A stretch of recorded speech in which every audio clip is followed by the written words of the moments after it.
রাসূলকে 40 বছর আগে নবী বলা যাবে কি যাবে না, এই কথাটা বোঝার জন্য অন্য নবীদের জীবনীও একটু স্টাডি করা দরকার। অন্য নবীদের জীবনের উপরও একটু আপনার লাইটটা ধরা দরকার। দেখেন ওই জায়গায় কি অবস্থা। আল্লাহ পাক কোন কোন নবীকে জন্মের আগে নবুয়তের স্বীকৃতি দিয়েছেন, কোন কোন নবীকে জন্মের পরেই আল্লাহ পাক নবুয়তের স্বীকৃতি দিয়েছেন, কোন কোন নবীকে 40 বছরের আগে বাল্যকালেও আল্লাহ পাক স্বীকৃতি দিয়েছেন। এই ক্ষেত্রে আমাদের রাসূলের স্টেজটা কখন কিভাবে ছিল সাথে আমরা এটাও আলোচনা করব। তাহলে আসুন একজন নবীকে 40 বছর আগে নবী বলা যাবে কি যাবে না আগে আমরা একটু শুনে নেই আল্লাহ বলেন কি বলেন না। আল্লাহ তাআলা জাকারিয়া আলাইহিস সালামকে বললেন, ইয়া জাকারিয়া ইন্না নুবাশশিরুকা বিগুলামিন ইসমুহু ইয়াহইয়া লাম নাজআল লাহু মিন ক্বাবলু সামিয়া। আমি আল্লাহ পাক এই ইয়াহইয়া নামটা ইতিপূর্বে রাখি নাই। জাকারিয়া, তোমাকে ইয়াহইয়া নামের পুত্র সন্তানের সুসংবাদ আমি দিলাম। আল্লাহু আকবার। আল্লাহ যাকে সুসংবাদ দেন কোন পুত্র সন্তানের, বুঝতে হবে এটা সাধারণ মানুষ হবে না, নবী হবে। আল্লাহু আকবার বলেন। তাহলে এই জায়গায় আল্লাহ পাক যে ইয়াহইয়া আলাইহিস সালাতু ওয়াস সালামের কথা বললেন, ইয়াহইয়া পৃথিবীতে এসেছেন নাকি আসার আগেই বললেন? আমার সাথে কথা বললেন, আসার পরে নাকি আসার আগে? আসার আগে বললেন ইয়াহইয়া নবী হবেন বুঝাই যায়, বাবা বুঝছে, আল্লাহ বলছে তো আমার সেরকম একটা ছেলে আসবে। আবার এ তো গেল একজনের উদাহরণের কথা, আর একটা উদাহরণ দেই। আল্লাহ পাক বলছেন ফাবাশশারনাহা বিইসহাকিন ওয়া মিন ওয়ারাই ইসহাক ইয়াকুব। আমি আল্লাহ পাক ইসহাকের ব্যাপারে সুসংবাদ দিলাম, আর আল্লাহ বললেন ইসহাকের পরপরই আমি আল্লাহ ইয়াকুবকে দিব। এই জায়গায় আল্লাহ পাক ইসহাকের সুসংবাদ দিলেন, ইয়াকুবের সুসংবাদ দিলেন। আপনি ইতিহাস খুঁজে দেখেন দুজনের ব্যাপারে আল্লাহ বললেন দুজনেই নবী। আল্লাহ যাদের সুসংবাদ দেন সব নবী হয়। সুরের ব্যাপারে তো আল্লাহ বলবেন না, হ্যাঁ, গাঞ্জাখোরের ব্যাপারে তো আর আল্লাহর বলার দরকার নাই, গাঞ্জাখোরের তো অভাব নাই। তো আল্লাহ পাক নবীর ব্যাপারে বললেন ইসহাক, এরপরে হলেন ইয়াকুব। দুজনে আল্লাহ পাক নবীর সুসংবাদ দিলেন। এখনো দুজনের কেউ পৃথিবীতে আসেই না। আগেই তার গার্ডিয়ানকে বলা হচ্ছে, আগেই তার মাকে বলা হচ্ছে যে তোমার ইসহাক চলে আসতেছে। আল্লাহু আকবার বলেন। তাহলে বোঝা গেল জন্মের আগেই আল্লাহ পাক কাউকে কাউকে নবী যে হবেন এর ইঙ্গিত দিয়েছেন না দেন নাই? কোরআনে আছে না নাই? আরো উদাহরণ দিই কয়েকটা, বুঝতে আপনার সহজ হবে। হযরত ইব্রাহিম আলাইহিস সালাতু ওয়াস সালাম আল্লাহ পাকের দরবারে দোয়া করে, রব বয়স আমার অনেক বেড়ে গেল, আমার তো কোনো সন্তান সন্ততি হলো না, রব্বি হাবলি মিনাস সলিহিন। আল্লাহ তুমি যদি আমাকে একটা নেককার সন্তান দিতে, আল্লাহর কাছে বারবার চাইলো। আল্লাহ পাক প্রতিমধ্যে ঘোষণা করলেন ফাবাশশারনাহু বিগুলামিন হালিম। আল্লাহু আকবার বলেন। আল্লাহ বললেন ফাবাশশারনাহু বিগুলামিন হালিম, ধৈর্য সহিষ্ণু, অনেক গুণে গুণান্বিত এমন একজন সন্তানের সুসংবাদ আমি আল্লাহ পাক ইব্রাহিম তোমাকে দিলাম। আল্লাহ ব্যবহার করলেন বাশশারনা, বাশরুন মানে হলো সুসংবাদ। এবার বলেন আল্লাহ যদি সুসংবাদ দিয়া সন্তানের কথা বলে, সূর হবে না নবী হবে? এজন্য হযরত ইব্রাহিম আলাইহিস সালামের ছেলে ইসমাঈল কি হয়েছেন? নবী হয়েছেন। আল্লাহ বললেন ফাবাশশারনাহু বিগুলামিন হালিম, আমি ধৈর্য সহিষ্ণু সন্তানের সুসংবাদ দিলাম। আল্লাহু আকবার গণ। ইব্রাহিম বোধহয় বুঝার বাকি ছিল, আল্লাহ যেহেতু সুসংবাদ দিছে, ছেলে না জানি কেমন হয়, নাকি উনি বুঝতে পেরেছেন আমার ছেলেটাও আল্লাহর মাকবুল বান্দা হবে? বুঝতে পেরেছে। তাহলে বোঝা গেল জন্মের আগে আল্লাহ পাক কি করেছেন? নবীর সুসংবাদ দিয়েছেন। আরো উদাহরণ কয়টা লাগবে আপনার কোরআন থেকে? আরেকটা দেই, এরপরে শেষ করি। একবার হযরতে মারইয়াম আলাইহিস সালাতু ওয়াস সালাম তাফসীরে এসেছে উনি গোসলখানায় গোসল করবেন, এমত অবস্থায় একজন সুদর্শন পুরুষ এসে হাজির হয়ে গেল। তাফসীরের মধ্যে এসেছে মারইয়াম আলাইহিস সালাতু ওয়াস সালাম ইতস্তত বোধ করলেন, কারণ উনি তো একজন নবীর মা, উনি তো কোনো বেপরদায় চলতেন না, খারাপ কোনো কিছু করতেন না। পুরুষকে দেখার পরে জিজ্ঞেস করলো তুমি কে? বিনা অনুমতিতে তুমি আমার সামনে কেন এসেছো? তিনি তো আর সাধারণ কোনো মানুষ নন, তার সাথে তো কোনো পর্দা চলে না, কারণ তাদের মধ্যে কোনো গুনাহের চিন্তা নাই, কোনো গুনাহের পাপাচারের উদ্রেক নাই। তিনি ছিলেন আল্লাহ তাআলার ফেরেশতা দূত জিবরিল আমিন। জিবরিল আমিন বললেন ক্বালা ইন্নামা আনা রাসূলু রাব্বিকি লিআহাবি লাকি গুলামান জাকিয়া। তুমি আমাকে সাধারণ মানুষ তুমি মনে করো না, আমি হলাম আল্লাহ পাকের দূত জিবরিল। আল্লাহ পাকের অর্ডারে তোমার গর্ভে একটা জাকি পুত্র সন্তানের সুসংবাদ নিয়ে এসেছি। মরিয়ম আলাইহিস সালাম বললেন, লাম ইয়ামসাসনি বাশারুন ওয়া লাম আকু বাগিয়া। আরে আমি তো কোনো পুরুষের সাথে মুলাকাত করলাম না, আর আমি তো এমন নয় যে আমি জিনা করি, আমি তো জিনাও করলাম না, পুরুষের সাথে আমার মিলন হলো না, বিবাহ হলো না, বাচ্চা আসবে কোত্থেকে? জিবরিল আমিন বললেন, ফাআলুল লিমা ইউরিদ, আল্লাহ যা চান সব পারে। ফায়ুনফাকু ফীহির রূহ, ফুৎকার দিলেন, তখনই বলে গেলেন গুলামান জাকিয়া। কে পাঠাইতেছে? মরিয়ম আলাইহিস সালাম বুঝছেন আল্লাহ যেহেতু গিফট দিতেছে, ছোটখাটো গিফট হবে। আল্লাহু আকবার কোন নাগে? তাহলে জন্মের আগে নবী হতে পারে এমন সম্ভাবনার খবর আল্লাহ দিয়েছেন না দেন নাই?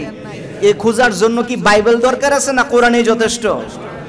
এরপরে আপনি একটু লক্ষ্য করুন, এবার আমার রাসূলের কথা বলবেন যে হুজুর এটা তো অন্য নবীর কথা, আমগো নবীর কথা তো কোথাও নাই, এভাবে তো বলা হয় নাই, তা আমি কেন বলবো? আসেন আমগো নবীর উদাহরণটাও দিয়ে দেই। আমগো নবীর কথা কে বললে আপনি খুশি? আল্লাহ বললেই তো খুশি। আল্লাহ বলেন আমি তো বলছি আমার কথাটা নবীদেরকে দিয়েও বলাইছে, আর কি লাগবে তোমার? কও আল্লাহু আকবার কোন না? আমাদের নবীর পূর্বে যিনি নবী ছিলেন হযরতে ঈসা আলাইহিস সালাতু ওয়াস সালাম, ওনার কথাটা আল্লাহ কোরআনে বললেন। কোরআন কার কথা? আল্লাহ আবার বলে এটা ঈসারও কথা। তাহলে বোঝা গেল আল্লাহ নিজেও বলেন, অন্য নবীদেরকে দিয়েও এই কথাটা বলান।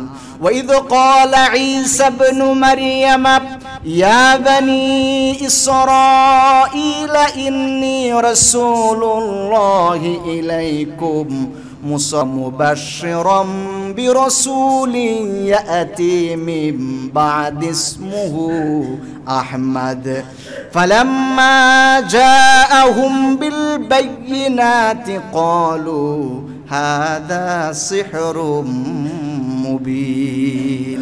হযরত ঈসা বললেন, আল্লাহ নিজে বললেন কোরআনে, ঈসা বলে, কে বলতেছেন কথাটা? আল্লাহ বললেন। ঈসার কথা আল্লাহ কুট করে বললেন। ঈসা বলল, আমি আমার কওমদেরকে বললাম আমি তাওরাতের সত্যায়ন করি, আর আমার পরে একজন নবী আসবে মিন বা'দি ইসমিহি আহমদ, যার নাম হবে আহমদ, আমি তারও ব্যাপারে সত্যায়ন করি। কিন্তু মানুষগুলো ভুল করবে, তিনি আসলে পরে তাকে বলবে জাদুকর, তার কথাগুলোকে জাদুকরের কথা বলবে, বাড়াবে। এই কথাটা ঈসা আলাইহিস সালাম বললেন। বলেন তো দেখি, আমাদের নবীর জন্মের আগেই ঈসা আলাইহিস সালামের মুখ দিয়ে যে কথা বের হইছে, ঈসা নিজের কথা না আল্লাহর কথা? আল্লাহও বললেন, কোরআনেও আছে, ঈসাও বললেন। তাহলে বুঝা গেল জন্মের আগে আমাদের নবীর কথা বোধহয় আল্লাহর বলেন নাই, অন্য নবীরাও আল্লাহর রাসূলের শুভাগমনের কথা বলেছেন নাকি বলেন নাই? ঈসা আলাইহিস সালামের এই কথাটা কুট করা আছে, কারণ এটা তো ঈসার কথা, ওল্ড টেস্টামেন্টেও পাওয়া যায়। ঈসা আলাইহিস সালামের বক্তব্যটা তার ইংরেজিতে কুট করেছে, if you love keep my commandments and I will pray the father and he shall give you another comforter that he may avoid with you forever. স্পষ্ট শর্ণাক করে লেখা। ঈসা আলাইহিস সালাম বলছে, তোমরা যদি আমারে ভালোবাসো তাহলে মনে রেখো আমার পরে আরেকজন আহমদ আসতেছে, তিনি হবেন সারা জনমের জন্য নবী, মানে উনার পরে আর কোনো নবী আসবে না। আমাকে ভালোবাসলে তোমরা তার অনুসরণ করবে। আল্লাহু আকবার বলেন। ক্যাটাগরি নাম্বার 2, জন্মের পরই আল্লাহ পাক এমন নবী আছে যাকে জন্মের পরই নবুয়ত দিয়েছেন। মারিয়াম আলাইহিস সালাতু ওয়াস সালামের দলিল নেন, ওনার সন্তান জন্ম দেওয়ার দলিল খুঁজবেন যখন, তখনই আপনি পাবেন। নবুয়ত দেওয়ার জন্য 40 লাগে না, জন্মের পরেও আল্লাহ চাইলে দিতে পারে। মারিয়াম আলাইহিস সালামের গর্ভে যখন সন্তান হলো, বিয়ে তো হয় নাই, উনি তো মন্দ কাজও করেন নাই, কে দিয়েছেন? মানুষ তো বুঝে না এটা যে আল্লাহর খেলা। মানুষ জিগায়, মারিয়াম তোরে তো ভালোই মনে করছিলাম, তোলে তোলে খারাপ কাজ করলি এই ছেলের বাবাকে। আল্লাহ বললেন, মরিয়াম রে কোনো কথা বলবি না, কারণ কোন কাফের এদেরকে বুঝাইলেও বুঝে না, তোমার কোনো বলার দরকার নাই, যা করার আমি আল্লাহ পাক করব। হযরতে মরিয়াম বললেন, আল্লাহ কি করব? বলল, তুমি কথার রোজা রেখে দাও, আর যখনই তোমাকে কিছু বলবে তোমার বলার দরকার নাই, তোমার বাচ্চার দিকে ইশারা করবে, বাকি দায়িত্ব আমি আল্লাহ। কোরআনের মধ্যে এসেছে ফাশারাত ইলাই। মানুষগুলো জিজ্ঞেস করে, কি হলো মরিয়ম? কোথায় পেয়েছো সন্তান? মরিয়ম আলাইহিস সালাম কোরআন শরীফে আল্লাহ নিজে বললেন ফাআশারাত ইলাই ক্বালু কাইফা নুকাল্লিমু মান কানা ফিল মাহদি সাবিয়া। মরিয়ম আলাইহিস সালাম বললেন আমাকে কোনো কিছু জিজ্ঞেস করো না, এই যে কুলে বাচ্চা আছে তারা জিজ্ঞেস করো। আল্লাহ কাফেরদের কথাটা কুট করে বললেন, তারা বলে কাইফা নুকাল্লিমু মান কানা ফিল মাহদি সাবিয়া, কিভাবে আমরা কথা বলবো অথচ এটা দুধের বাচ্চা, দুধের বাচ্চাকে কি কিছু জিজ্ঞেস করা যায় না? কে মরিয়ম তুমি এটা কি বলো, আমি এই বাচ্চাকে জিজ্ঞেস করব? আল্লাহ পাক এই কথা বলার পর হযরত ঈসা রূহুল্লাহর জবান খুলে দিলেন। পৃথিবীতে 4টা শিশু বাচ্চা আছে যারা মায়ের কোলে কথা বলেছিলেন, এর মধ্যে একজন হলো ঈসা রূহুল্লাহ। আল্লাহ ঈসা রূহুল্লাহর জবান যখন খুলে দিলেন, ঈসা রূহুল্লাহ বললেন ইন্নী আবদুল্লাহ আতানিয়াল কিতাবা ওয়া জাআলানি নাবিয়্যা। আল্লাহু আকবার। হযরত ঈসা বললেন ইন্নী আব্দুল্লাহ, তুমি কি মনে করছো আমাকে? আমি হলাম আল্লাহর গোলাম। আতানিয়াল কিতাব ওয়া জাআলানি নাবিয়্যা, আল্লাহ পাক আমাকে কিতাব দিয়েছেন আর আল্লাহ পাক আমাকে নবী হিসেবে দুনিয়াতে পাঠিয়েছে। শিশু বাচ্চা কই নবী হিসাবে আসছি, আর আমরা কই তো শরম লাগবে কেন? আল্লাহু আকবার কোন। তাহলে জন্মের পরপরই নবীর স্বীকৃতি এটা যে দেওয়া যায়, এটা যে এমন যে ঘটনা ঘটেছে ঈসা আলাইহিস সালামের ক্ষেত্রে হয়েছে না হয় নাই? আপনি একটু এবার দেখুন, আপনি ইতিহাস খুঁজুন, হাদিসগুলো খুঁজেন, নবীজির সিরাতগুলো খুঁজেন। আল্লাহ রাসূলের যখন শুভাগমন এই পৃথিবীতে হয়েছে, এই আকাশের বৈরী পরিবেশ ঘুরে গিয়ে সুন্দর সুজলার সুফলা পরিবেশ আল্লাহ পাক মক্কার বুকে দিয়ে দিলেন। নবীজির জন্মের মধ্যে পরিবর্তন আছে না নাই? শুধু এই নয়, 1000 বছরের অগ্নিকাণ্ড যেটা জ্বালানো হয়েছিল পারস্যে, রাসূল সাল্লাল্লাহু আলাইহি সাল্লামের জন্মের সময় 1000 বছরের অগ্নিকুণ্ডগুলো থেমে গেল, নেভে গেল। মানুষগুলো গণকগুলো বলতে থাকলো ব্যাপার কি, মনে হয় আখিরি জামানার পয়গম্বরের শুভাগমন হয়েছে। শুধু এই নয়, নবীজি তখন দুধের শিশু, মাত্র 7 দিন, কোন বর্ণনায় 8 দিন, কোন বর্ণনায় মাত্র 9 দিন কুলের শিশু। মা হালিমাতুস সাদিয়া রাদিয়াল্লাহু তাআলা আনহা উনি যখন নিতে এসেছেন, উনি বললেন, হাদিস বলছি আপনাকে, আমি যখন রাসূলুল্লাহ সাল্লাল্লাহু আলাইহি সাল্লামকে কুলে নিয়েছিলাম, আমি ছিলাম তায়েফের অধিবাসী, দুর্ভিক্ষ চলতেছিল, খাবার দাবার আমাদের নাই, আমার একটা সন্তান ছিল, আমার স্তনে দুধ ছিল না। ওয়াল্লাহি আল্লাহর কসম খেয়ে বললাম, আমার রাসূলকে যখন আমি কুলে নিয়েছি, আল্লাহ পাক আমাকে গায়বী ভাবে আমার স্তনের মধ্যে দুধ দিয়া পূর্ণ করে দিলে। এবার বলেন সিমটম দেখা গিয়েছে না দেখা যায় নাই? হযরতে হালিমাতুস সাদিয়া রাদিয়াল্লাহু তাআলা আনহা উনি বললেন, আমার গাধাটা, আমার উট যেটা নিয়ে এসেছিলাম খুব জীর্ণ ছিল, ক্ষীণকায় ছিল, শুকনা ছিল, হাঁটতে পারে না। এক কদম সামনে আগে তো অন্য উট 2-3 কদম চলে যায়, আর আমার উটনিটা তেমন হাঁটতে পারলো না। কিন্তু যখন আমি রাসূল সাল্লাল্লাহু আলাইহি সাল্লামকে কুলে নিয়ে আমার উটে চেপে বসেছি, আমি লক্ষ্য করে দেখলাম আমার আগে রওনা দিয়ে যারা গিয়েছিল, আমার উট এত সবল হয়েছে, রাস্তায় আমি তাদেরকে ধরে ফেলেছি। আল্লাহু আকবার গো। তাহলে বুঝা গেল কুলে থাকা অবস্থায় আমার রাসূল সাল্লাল্লাহু আলাইহি সাল্লামের এই ধরনের অলৌকিক ঘটনা যা রাসূলের সাথে ঘটেছে এবং দুনিয়াতে হয়েছে না হয় নাই? ঘটেছে না ঘটে নাই? আসুন আমরা এবার 3 নাম্বার পয়েন্টে চলে যাই, যে 40 বছরের আগে কিন্তু কুলের শিশু না, বালক বয়সে আল্লাহ পাক কাউকে নবুয়তি দিয়েছেন নাকি দেন নাই? কোত্থেকে খুঁজবো? চলেন এটাও একটু কোরআন থেকেই খুঁজি। আল্লাহ পাক কোরআনের মধ্যে বললেন, ওয়া ওয়ারিসা সুলাইমানু দাউদ। আল্লাহ পাক কোরআন হাকিমের মধ্যে বললেন, হযরত সুলাইমান আলাইহিস সালাতু ওয়াস সালাম উনি তার বাবার উত্তরাধিকার গ্রহণ করেছেন। আপনার আর আমার অনেকের মনে হতে পারে, বুঝছি আমগো দেশে তো উত্তরাধিকার বলতেই বোঝা যায় বাবার পৈতৃক সম্পত্তি সমান সমান উত্তরাধিকার, কারণ আমরা দুনিয়া আছি দুনিয়ার চিন্তা, আমরা তো আর ইলমুল ওহির চিন্তা না। এই জন্য উত্তরাধিকার বলতেই খালি বাবার সম্পদের দিকে মানুষ তাকায় থাকে। এটা দুনিয়ার ওয়ারিশ নয়, এটা ইলমুল ওহির ওয়ারিশ। আল্লাহু আকবার। আপনি চিন্তা করবেন, হুজুর তাহলে এটা কেমনে হলো, বাবারটা ছেলে পেয়ে গেল? না মাঝে মাঝে পেতেও পারে। আমাদেরকে তো আমাদের রাসূল দিলেন। আল্লাহ রাসূল সাল্লাল্লাহু আলাইহি ওয়াসাল্লাম বললেন, আল উলামা ওয়ারাসাতুল আনবিয়া, এই দুনিয়াতে আমি নবী থাকবো না, কিন্তু আমার উম্মতের ভিতর থেকে এমন আলেম থাকবে। আল্লাহ নবীজি বললেন, এই আলেমই হলো আমি নবীজির ওয়ারিস। তো নবীজি তো আমগরে উত্তরাধিকার দিয়ে গেছেন, টাকা পয়সা দিয়ে গেছেন, মক্কা মদিনায় কোনো ফ্ল্যাট দিয়ে গেছেন আমাদের নামে। আমরা যারা আলেম হয়েছি আমাদেরকে নবীজি বললেন আমরাও নাকি ওয়ারিস, নবীজির ওয়ারিস। তো নবীজির পৈতৃক সম্পত্তির ওয়ারিস, আমরা ইলমুল ওয়াহির ওয়ারিস। আল্লাহ যে বললেন সুলাইমান দাউদের ওয়ারিস পেয়েছে, এটা কি ফ্ল্যাট পাইছে? ইলমুল ওয়াহির ওয়ারিস পাইছে। আর যখন নবীর ইলমুল ওয়াহির ওয়ারিস আরেক নবীকে আল্লাহ পাক দেন, এই কথা আল্লাহ ঘোষণা করেন, তিনি তখন নবুয়ত পেয়ে যান। আল্লাহু আকবার বলেন। এর মানে হলো সুলাইমান আলাইহিস সালাম উনিও নবী হলেন বাবার ওয়ারিস সূত্রে। এইবার আপনি খুঁজুন দেখি নবী সুলাইমান কত বছরে পেলেন, বাবা কবে মারা গেলেন। আপনি ইতিহাস খুঁজে দেখেন, তাফসির খুঁজে দেখেন। ওয়াহুয়া ইবনু সালাসা ওয়া আশারা সিনিন, তিনি যখন 13 বছর বয়স তখন তার বাবা দুনিয়া থেকে বিদায় নিয়ে নেয়। দাউদ আলাইহিস সালাম যখন দুনিয়া থেকে বিদায় নেয়, সুলাইমান আলাইহিস সালামের বয়স তখন কত? 13 বছর। উনি কত বছরে নবী হইছেন? এই নবুয়তের ঘোষণা যে আল্লাহ দিলেন, এই ঘোষণাটা দিয়েছেন কত বছর বয়সে?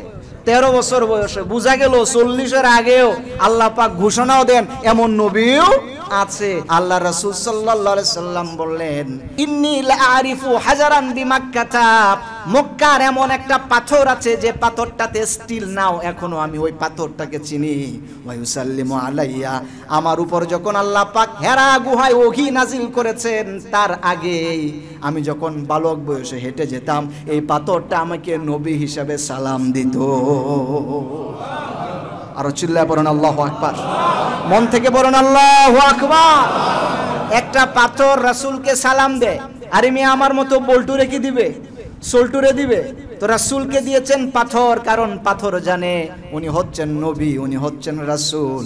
এই জন্য এই পাথর আমার রাসূলকে সালাম দিয়েছে।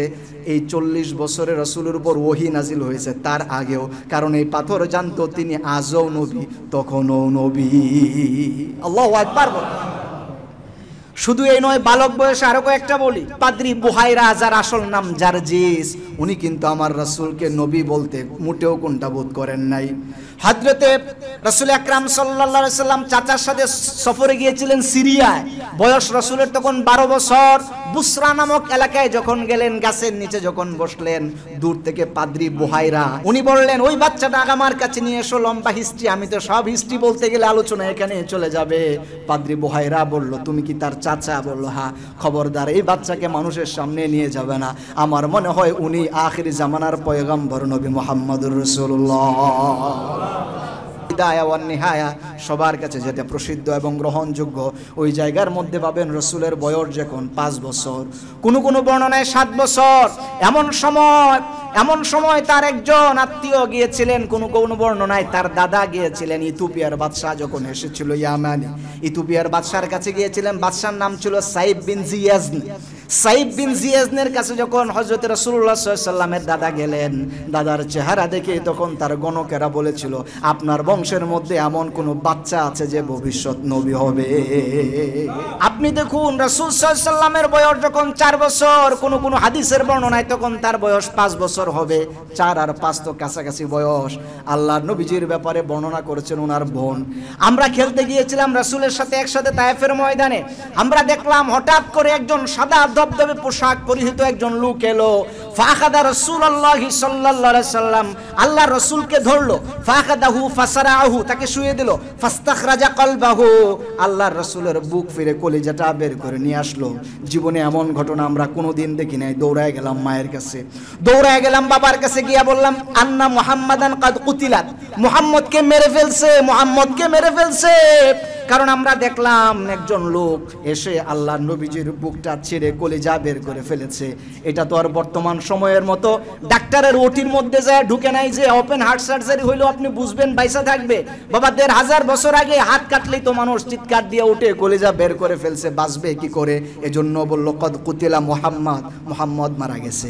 হাদিস আছে মুসলিম শরীফের মধ্যে। আপনি এবার বলুন দেখি, এটা কি সাধারণ মানুষের পক্ষে সম্ভব নাকি আল্লাহ যাকে নবী বানাবে? আল্লাহ যাকে নবী করেছেন এটা কেবল তার ক্ষেত্রেই সম্ভব। রাসূলকে তো আরেকবার সিনা সাক করা হয়েছিল যখন রাসূল সাল্লাল্লাহু আলাইহি ওয়াসাল্লাম মিরাজ করেছিলেন, বিতাসতিম মিন যাহাবিন মুমতালিয়ান বিহিকমাতান ওয়া ঈমানান, ঈমান এবং হিকমত দিয়ে পরিপূর্ণ করে দিয়েছিলেন রাসূল সাল্লাল্লাহু আলাইহি ওয়াসাল্লামকে।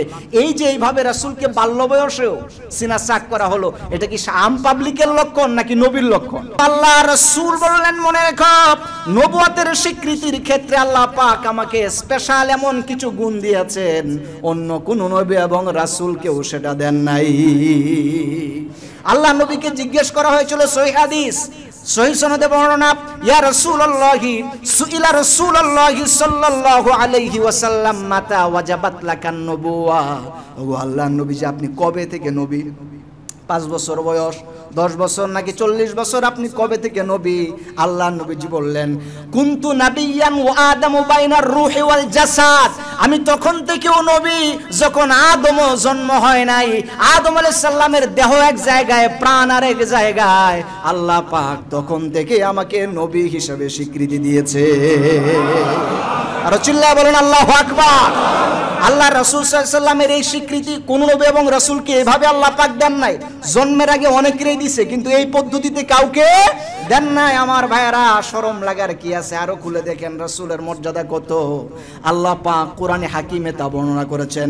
আল্লাহ পাক বললেন রূহের জগতে, ওয়াইদ আখাযাল্লাহু মিসাকান নাবিয়্যিন, আমি সব নবী এবং রাসূলদের রূহকে এক জায়গায় করলাম, আর আমি আল্লাহ পাক সব নবী এবং রাসূলদের রূহের সাথে কথা বললাম। বলেন দেখি, এটা দুনিয়ার জগতে নাকি আলমে আরওয়ায়?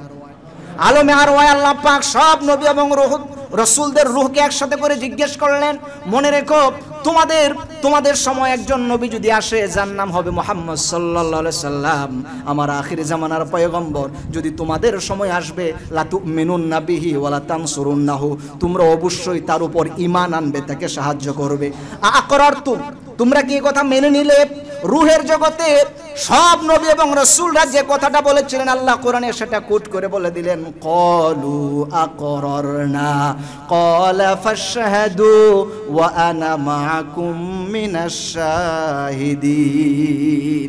আল্লাহ পাক রূহের জগতে সব নবীদেরকে ডেকে বললেন, শুনে রেখো, আজকে আলমে আরওয়া যেমন আমার নবীর স্বীকৃতি তোমরা দিয়েছো, তোমরাও সাক্ষী থাকো, তোমাদের সাথে আমি আল্লাহও সাক্ষী আছি। যে রাসূলের নবুয়তে আল্লাহ নিজে সাক্ষী থাকে, যে রাসূলের নবুয়তে সব নবীরা সাক্ষী, রূহের জগতেও সাক্ষী, দুনিয়াতেও সাক্ষী। কারণ সব নবীরা বলতেন, কামিং সুন দ্য প্রফেট হযরত মুহাম্মদ সাল্লাল্লাহু আলাইহি ওয়াসাল্লাম, খুব কাছাকাছি সময় একজন নবী আসবে, যিনি হবেন আখিরি জামানার পয়গম্বর, আমরা যদি তাকে পাই তার উপর ঈমান আনবো, তোমরা পাইলেও আনবে। এই কথাটা সব নবী এবং রাসূলরা বলতেন। আলমে আরওয়ার যুগে আল্লাহ অঙ্গীকার নিলেন। রাসূল সাল্লাল্লাহু আলাইহি সাল্লাম বললেন, আমাকে আল্লাহ পাক নবীর স্বীকৃতি দিলেন যখন আদমও তৈরি হয় নাই। আবার আল্লাহ রাসূলের স্বীকৃতি তার জন্মের আগে দেওয়া হলো। জন্মের সময় অনেক সিমটম দেখা গেল, বাল্য বয়সে অনেক সিমটম দেখা গেল। এবার আপনারাই বলেন, 40 বছরের আগে আমার রাসূলকে নবী বলতে কোনো অসুবিধা আছে? চিল্লায় বলেন, আছে? নবী বলা যাবে?